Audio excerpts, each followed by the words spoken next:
Oui, donc nous avons fait ce matin 16 août 2023 une réunion du comité de pilotage du parc des technologies numériques.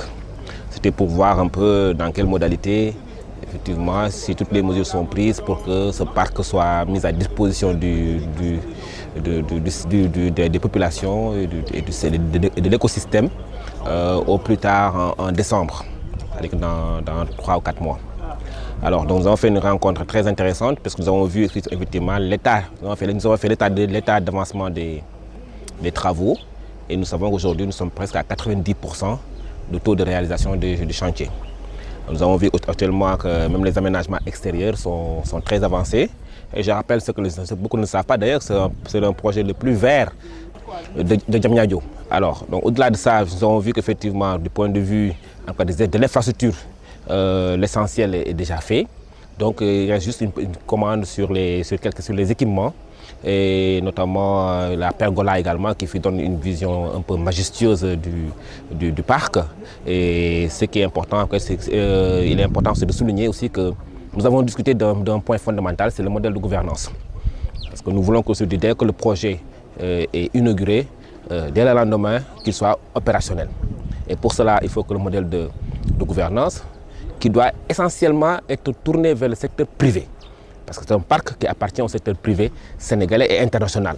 Nous voulons faire de ce parc un signal, un symbole, en tout cas un traceur du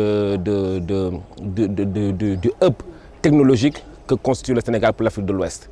Et pour cela, ce parc ne peut être développé, ne peut être approprié que par le secteur privé qui peut développer le secteur. Nous savons tous que c'est un secteur tout à fait dynamique, c'est un secteur d'innovation et que nous ne voyons pas en tout cas de perspective autre qu'une appropriation de l'écosystème privé, du secteur privé, national comme international. Nous voulons que les meilleurs soient ici, nous voulons que le meilleur des technologies d'innovation soit ici au PTN et donc nous avons même discuté des modalités de faire de ce parc une ZES. Une zone économique spéciale qui permettra d'attirer les investisseurs, qui facilitera effectivement l'implantation des sociétés du secteur privé avec des facilités du point de vue fiscal, du point de vue administratif.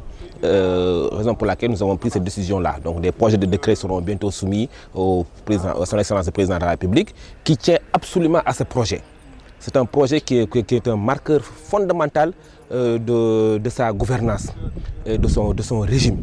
Donc il est important que ce symbole qu'il fait pour l'écosystème, ce symbole technologique de dernière génération qu'il fait même pour l'avenir du Sénégal, soit effectivement mis en valeur avec une bonne communication parce que c'est important que les Sénégalais aussi s'approprient cet ouvrage, ces infrastructures.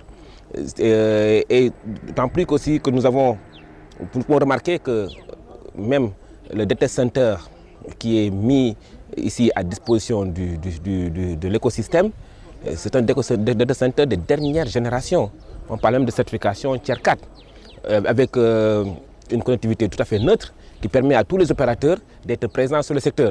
Donc ça montre effectivement c'est un élément fondamental qui fait du parc en tout cas un ouvrage unique au Sénégal, puisque nous avons un data center neutre, ouvert à tous les opérateurs. Donc ça c'est un élément fondamental et puis en plus nous avons un système de cloud que nous allons mettre en place effectivement avec les plus grands, je ne dirais pas le nom pour l'instant, mais l'un des plus grands du secteur. Cet ouvrage magnifique qui a été financé par l'État du Sénégal sur des fonds de l'État du Sénégal avec l'accompagnement technique et financier justement de la BAD. Ce qui est important, c'est qu'aujourd'hui, nous voyons que cet ouvrage doit être un levier fondamental qui montrera que le Sénégal est vraiment sur les rangs de l'émergence.